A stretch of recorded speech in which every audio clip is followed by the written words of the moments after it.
Hello everyone, स्वागत है आप लोगों का मेरे यूट्यूब चैनल साइंस श्रद्धा एजुकेशन सेंटर में। आज हम बात करेंगे प्रश्नावली 5.1 का संपूर्ण प्रश्न हम लोग हल करेंगे।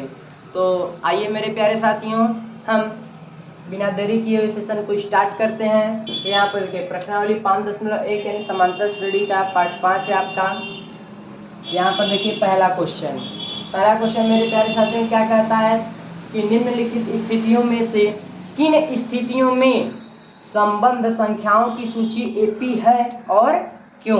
यानी निम्नलिखित में से कौन कौन एपी है और क्यों है, यही आपको क्या करना है, बताना है।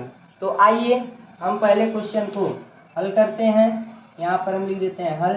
तो देखिए क्या कह रहा है पहला क्वेश्चन कि प्रत्येक किलोमीटर के बाद का टैक्सी का किराया, यानी प्रत्येक किलोमीटर के बाद का टैक्सी का किराया, जबकि प्रथम किलोमीटर के लिए किराया 15 रुपया है और प्रत्येक अतिरिक्त किलोमीटर के लिए किराया 8 रुपया है।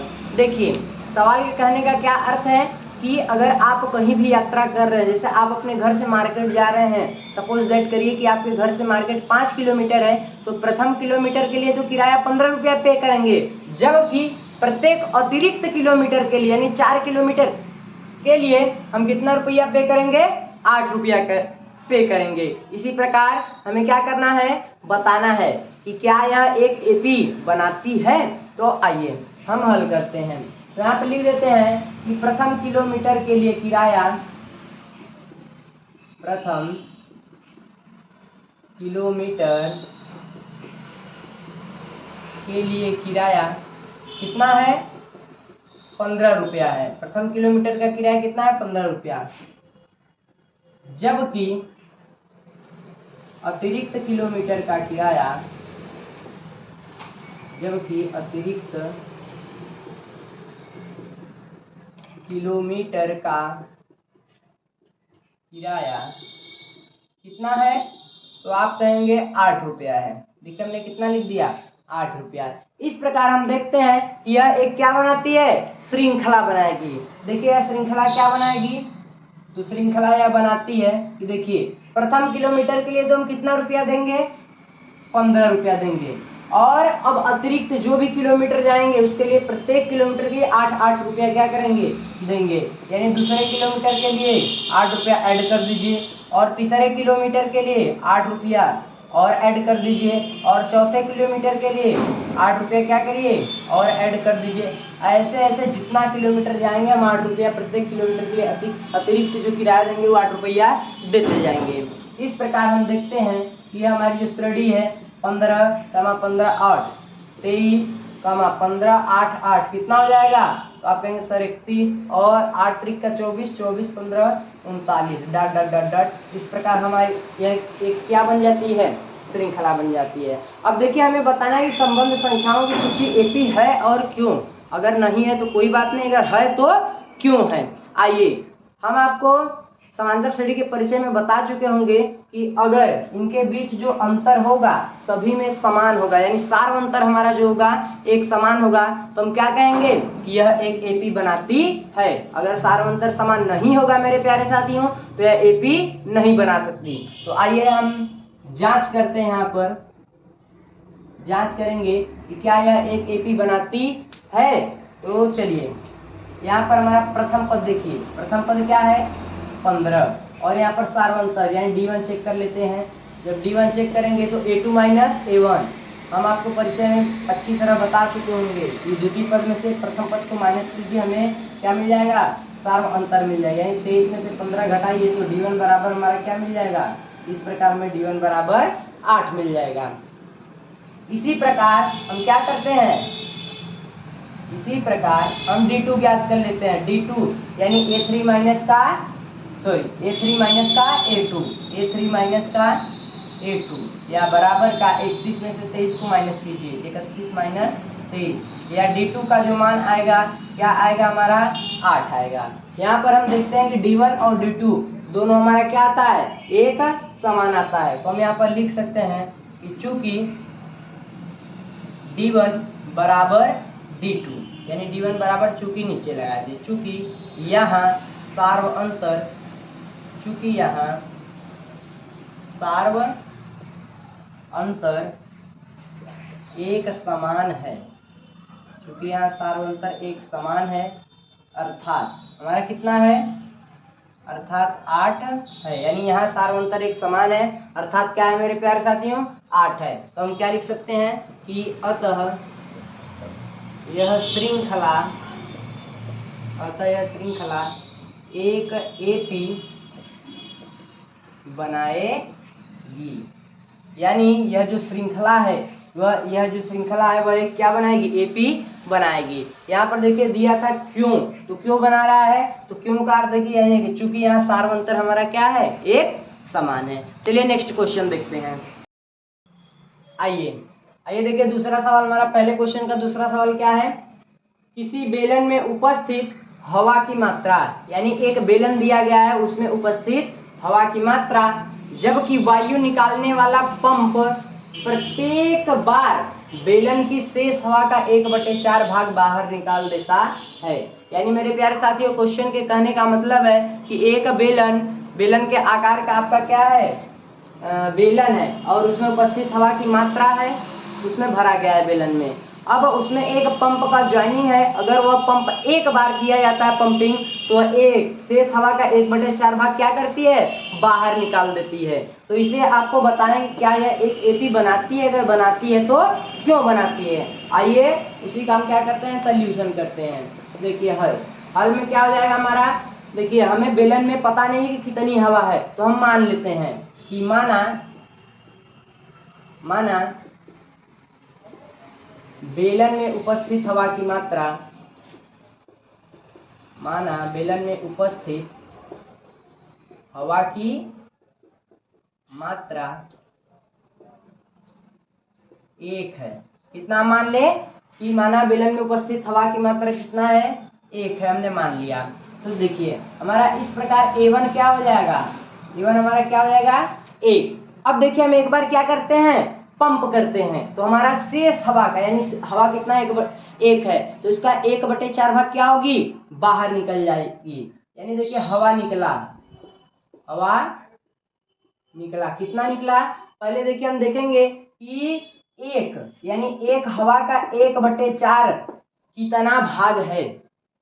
अगर हवा 1 है तो इसका 1/4 कितना भाग है, तो हम देखते हैं कि ऊपर का ऊपर गुणा कर दीजिए, तो 1 का 1/4 भाग ही है। तो अब क्या करेंगे, हम यहाँ से A2 ज्ञात कर लेते हैं। यानी टोटल हवा कितना है, 1 है, इसमें से 1/4 क्या होगा, हवा निकल जाएगी। यानी 1 हवा हमारा टोटल है, इसमें से 1/4 हवा क्या होगी, बाहर निकल जाएगी। तो इस प्रकार इसका एलसीएम ले लीजिए, तो 4 एकम 4 और माइनस का 1 और बटा का 4 और बराबर का 4 में से 1 गया 3 बटा का 4 हो जाएगा। इस प्रकार हमारा जो शेष हवा बचेगा वो कितना बचेगा, 3/4 बचेगा। अब देखिए एक बार क्या करते हैं, फिर पंप कर देते हैं, तो यहाँ पर लिख देते हैं कि हवा निकला। अब देखिए अब हवा कितना है, 3/4।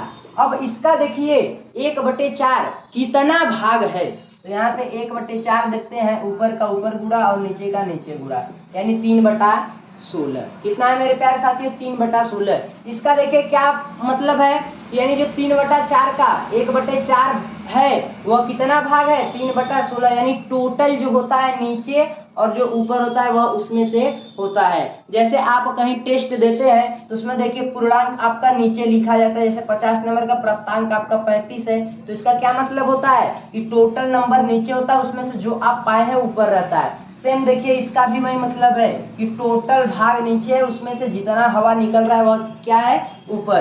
तो इस प्रकार यहाँ से हम A3 ज्ञात कर लेते हैं, तो A3 बराबर हमारा क्या हो जाएगा, शेष हवा कितना बचा था, 3/4, और इसमें से निकल कितना रहा है पंप करने पर, 3/16। यहाँ से एलसीएम लेंगे तो 4 और 16 का एलसीएम लेंगे तो कितना हो जाएगा मेरे प्यारे साथियों, 16 हो जाएगा। आप भाज्य गुणनखंड करके देख सकते हैं। तो फिर 4 का 16 में भाग लगाएंगे तो कितना आएगा, 4 आएगा, और 4 का गुणा 3 में करेंगे तो 4 तिया 12 और माइनस है माइनस, और 16 का भाग 16 में लगाएंगे तो 1 आएगा मेरे प्यारे साथियों, और 1 का गुणा 3 में कराएंगे तो 3 होगा। 12 में से 3 चला जाएगा तो हमारा क्या बचेगा, 9 बटा का 16 आएगा। कितना आएगा? 9/16। इस प्रकार हम देखते हैं कि यह एक हमारी क्या बन रही है? श्रृंखला बन रही है। इस प्रकार क्या हो रहा है? इस प्रकार एक श्रृंखला का निर्माण हो रहा है। श्रृंखला क्या हो रहा है? निर्माण हो रहा है। देखिए श्रृंखला हमारा क्या बन रहा है, यानी श्रृंखला जो बन रहा है, पहली बार हमारा हवा कितना था? तो हमारा हवा जो था 1 था। कितना था? 1। और दूसरी बार कितना? 3/4। और तीसरी बार कितना? 9/16। इसी प्रकार देखिए डॉट डॉट हमारी हवा क्या होगी? बाहर निकलेगी, यानी शेष हवा जो बेलन में बचेगा ऐसे ही क्या होगा? इसी प्रकार आगे भी निकलेगा। चलिए हम देख लेते हैं क्या यह एक एपी बनाएगी। तो हम यहाँ पर क्या करेंगे? सबसे पहले सार्वंतर क्या करते हैं? ज्ञात कर लेते हैं। और अगर सार्वंतर बराबर हुआ तो कह देंगे कि एपी बनाएगी। तो चलिए हम क्या करते हैं, यहाँ पर सार्वंतर ज्ञात कर लेते हैं। यानी D1 बराबर का A2 माइनस का A1। D1 बराबर A2 देखिए हमारा कितना है? 3/4। A2 माइनस A1 यानी 3/4 माइनस का A। यहाँ पर देखिए एलसीएम ले लेते हैं मेरे प्यारे साथियों। एलसीएम कैसे लेंगे? जिसके बटे हर नहीं है उसी से इस हर वाले से गुणा करा दीजिए, आपका क्या होगा? एलसीएम कंप्लीट हो जाएगा। यानी D1 बराबर इसका इसमें गुणा करें तो 3 माइनस का 4 और सभी के बटे लिख दीजिए 4। यानी D1 जो हमारा आएगा वो आएगा 3 में से 4 घटेगा तो -1 और बटा का 4। यानी D1 का मान आ गया आपका कितना? -1 बटा का 4। चलिए अब D2 ज्ञात कर लेते हैं। इसी प्रकार हम क्या करते हैं? D2 ज्ञात कर लेते हैं। इसी प्रकार D2 बराबर आपका हो जाएगा A3 माइनस का A2 यानी A3 माइनस का A2 यानी 9/16 में से -3/4 कर देंगे। देखिए 9/16 में से 3/4 क्या करेंगे? माइनस कर देंगे। तो चलिए यहाँ पर इस प्रकार D2 देख लेते हैं। यहाँ पर भी हम एलसीएम ले लेंगे। 16 और 4 का एलसीएम देखिए क्या होगा? 16।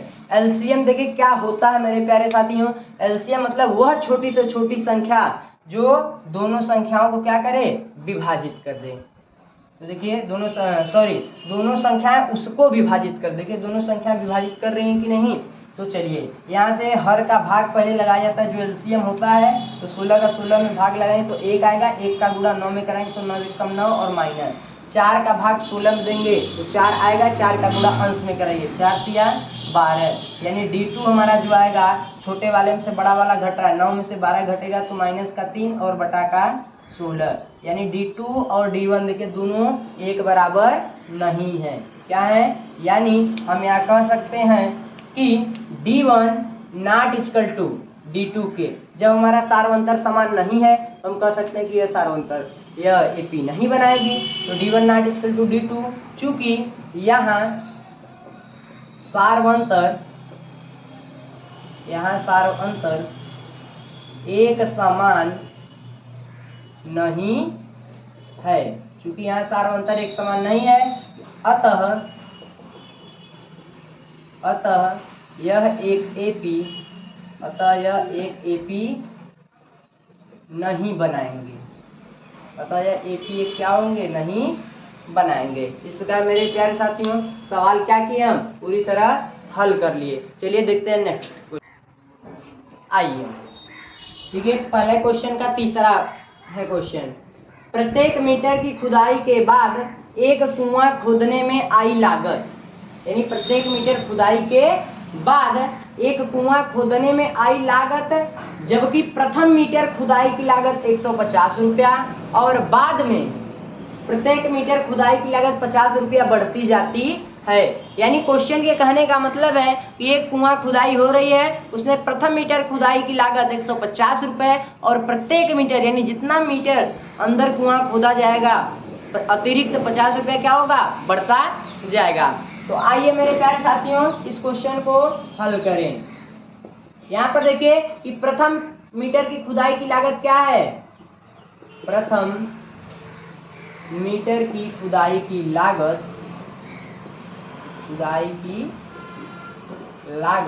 कितना है? 150 रुपया है। यहाँ पर देखिए 150 रुपया। इसी प्रकार दूसरे मीटर की खुदाई की लागत कितना हमारा है 150 रुपया देंगे। और देखिए कह रहा है कि अतिरिक्त मीटर की खुदाई की लागत 50 रुपया, यानी 50 रुपया बराबर का कितना हो जाएगा टोटल 200 रुपया हो जाएगा हमारा।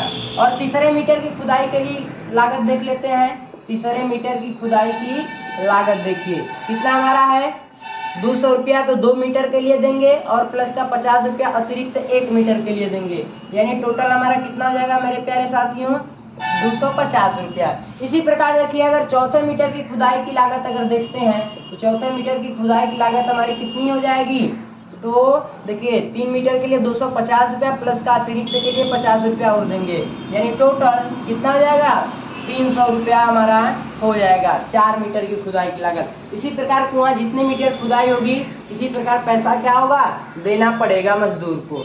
तो चलिए आइए देखिए यह एक क्या बना रही है, यह एक श्रृंखला बना रही है। तो श्रृंखला देखिए हमारी क्या बन रही है, यानी यह क्या बना रही है श्रृंखला, यानी 150 रुपये 200 रुपये 250 रुपये 300 रुपये डट डट डट डट, इसी प्रकार क्या हो रही है श्रृंखला बन रही है। चलिए यहाँ पर आपको बताना है कि एपी है, अगर है तो क्यों है। तो चलिए हम जांच कर लेते हैं सार्वंतर। देखिए सार्वंतर अगर बराबर होगा यानी सभी के बीच का अंतर बराबर हुआ तो हम क्या कहेंगे यह एक एपी बनाती है। और पूछा है क्यों, तो क्यों बनाएगी, क्योंकि इनके बीच का सार्वंतर क्या होगा एक समान होगा। तो चलिए यहाँ पर ज्ञात करते हैं D1 बराबर A2 माइनस का A1, यानी A2 माइनस का A1, यानी 200 माइनस का 150। तो जो हमारा D1 आएगा कितना आएगा मेरे प्यारे साथियों 50 रुपया आएगा हमारा, कितना आएगा 50 रुपया। इसी प्रकार हम क्या कर लेते हैं D2 को ज्ञात कर लेते हैं। D2 बराबर A3 माइनस का A2 होगा, A3 माइनस का A2, यानी 250 माइनस 200 रुपया। तो हमारा जो D2 आएगा कितना आएगा 50 रुपया आएगा। यहाँ पर हम क्या देखते हैं कि हमारा D1 और D2 दोनों क्या आता है एक समान आता है। तो यहाँ पर हम लिख सकते हैं कि D1 बराबर किसके D2 के, यानी जो D1 का मान है वह D2 के मान के क्या है बराबर है। तो हम यहाँ पर लिख सकते हैं कि चूंकि यहाँ सार्व अंतर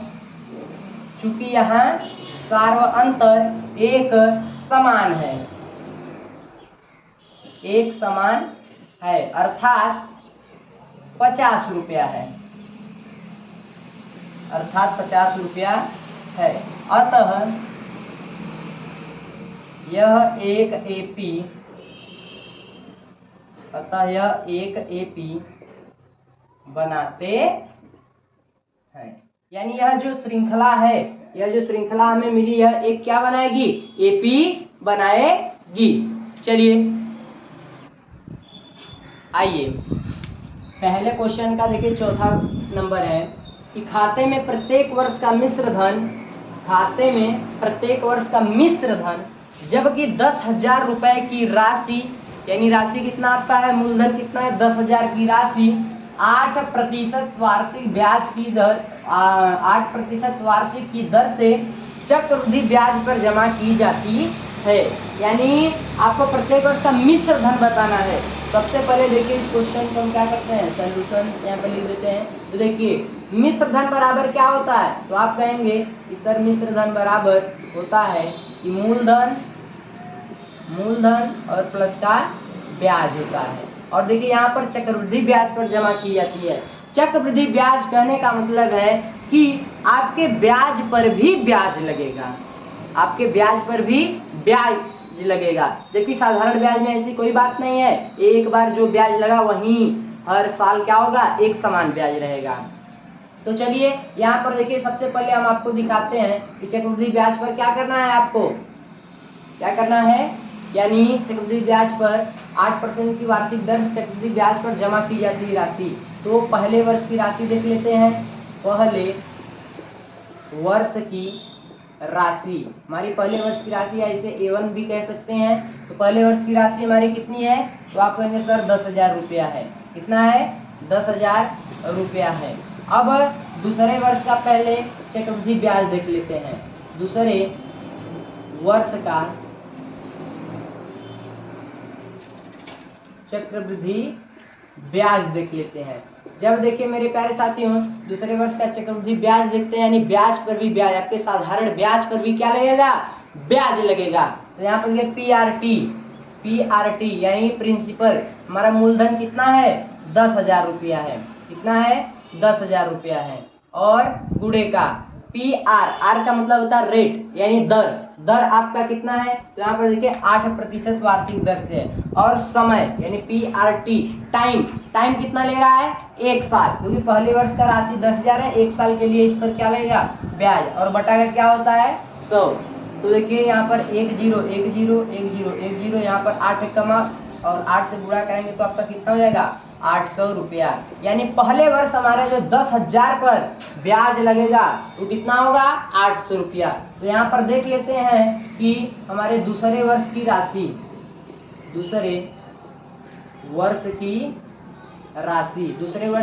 यानी A2 हमारा क्या हो जाएगा मेरे प्यारे साथियों। तो देखिए A2 या दूसरे वर्ष की राशि के या इसी को मिश्र धन कहिए, तो ब्याज यानी ब्याज और प्लस का मूलधन, यानी 10,000 प्लस का 800, हमारा टोटल कितना हो जाएगा, 10,800 रुपया हमारा क्या हो जाएगा टोटल। अब देखिए अब तीसरे वर्ष का ब्याज निकाल लेते हैं।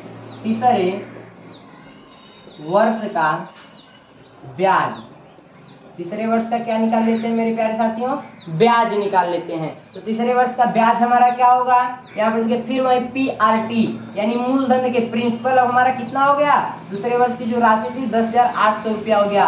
तो हमारा 10,800 रुपये पर अब क्या होगा, ब्याज लगेगा। पहले वर्ष देखिए 800 रुपया ब्याज लगेगा, अब उस पर भी यानी इस पर तो लगेगा, अब इस पर भी आपको ब्याज देना पड़ेगा। इसीलिए चक्रवृद्धि ब्याज का यही मतलब होता है, ब्याज पर भी ब्याज लगता है।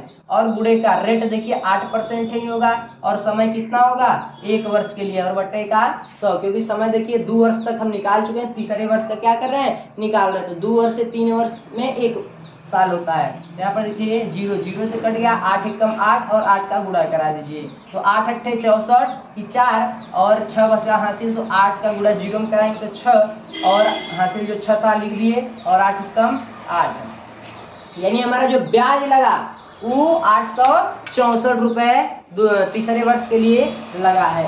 तो तीसरे वर्ष की राशि निकाल लेते हैं मेरे प्यारे साथियों। तीसरे वर्ष की राशि हमारी क्या होगी, इसी को राशि कहिए चाहे मिश्र धन कहिए, यानी ब्याज और प्लस का मूलधन। तो मूलधन देखिए हमारा कितना है, 10,800 रुपया, और प्लस का 864 रुपया हमारा क्या लग गया, ब्याज लग गया। जोड़ देते हैं इकाई में, तो 4 हो जाएगा, 6 जीरो में तो 6 हो जाएगा, 8 अट्ठे 16 की 6 हासिल लगा 1, और 1 यहाँ पर हो जाएगा 1, यानी कितना हो जाएगा हमारा मेरे प्यारे साथियों, 11,664। इस प्रकार हम देखते हैं कि यह एक क्या बना रही है, श्रृंखला बना रही है। श्रृंखला देखिए हमारा क्या बना रही है, यानी श्रृंखला, यानी पहले वर्ष की जो राशि थी हमारा कितना था, 10,000 रुपया था, और दूसरे वर्ष की राशि जो थी हमारी कितना हो गई, 10,800 रुपया, और तीसरे वर्ष की राशि क्या हमारे हो गया, 11,664 रुपया, और डॉट डॉट ऐसे ही क्या होगा, हमारे खाते में प्रत्येक वर्ष का मिश्र धन बढ़ता जाएगा। तो यहाँ पर अब हम क्या करते हैं, जांच कर लेते हैं, यानी अगर D1 D2 बराबर होगा या D3, चाहे जो सभी के बीच का अंतर निकाल लेते हैं। अगर अंतर बराबर होगा तो हम कह देंगे कि यह एक AP क्या होगी, बनाएगी। तो चलिए आइए हम जांच करते हैं। तो D1 बराबर A2 माइनस का A1, यानी दूसरे पद में से पहले पद को क्या करिए, माइनस कीजिए। तो 10,800 माइनस का 10,000 जब है तो D1 हमारा कितना आएगा, 800 आ जाएगा। कितना आएगा, 800। इसी प्रकार हम ज्ञात कर लेते हैं क्या, इसी प्रकार हम D2 ज्ञात कर लेते हैं, यानी D2 बराबर A2 माइनस का A1, A2 माइनस का A1। अब देखिए 11,664, यानी 11,664 और माइनस का 10,800, तो D2 हमारा जो आएगा 11,664 में से 10,800 माइनस करेंगे तो हमारा कितना आएगा, 864 रुपया आ जाएगा। यानी यहाँ पर मेरे प्यारे साथियों हम क्या देखते हैं, जो D1 का मान है वह D2 के बराबर नहीं है, जो D1 का मान है वह D2 के बराबर नहीं है। तो हम यहाँ पर क्या लिख सकते हैं कि D1 not equal to D2 के, यानी चूंकि यहाँ सार्व अंतर चूंकि यहाँ सार्व अंतर एक समान नहीं है, सार्व अंतर एक समान नहीं है, अतः यह एक एपी नहीं बनाएंगे, यानी यह श्रृंखला जो है वह एपी नहीं बनाएगी। एक चीज हम आपको और बता दें कि अगर किसी भी सवाल में अगर साधारण ब्याज पर कोई भी राशि जमा की जाती है खाते में, तो ध्यान रखिएगा वो एपी बनाएगा, क्योंकि साधारण ब्याज में प्रत्येक वर्ष का जो ब्याज होता है वो एक बराबर होता है। जबकि अगर चक्रवृद्धि ब्याज पर जमा की जाती है कोई राशि खाते में, तो वह कभी भी एपी नहीं बनाएगी। यह बात आप अपने दिमाग में क्या करिए, बैठा लीजिए। चलिए, अगर आपको वीडियो अच्छा लगा होगा तो आप लाइक करिएगा और चैनल को सब्सक्राइब करके बेल आइकन को दबाना ना भूलिएगा।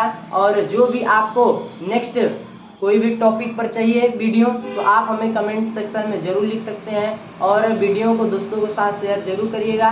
चलिए, तब तक के लिए जय हिंद, जय भारत।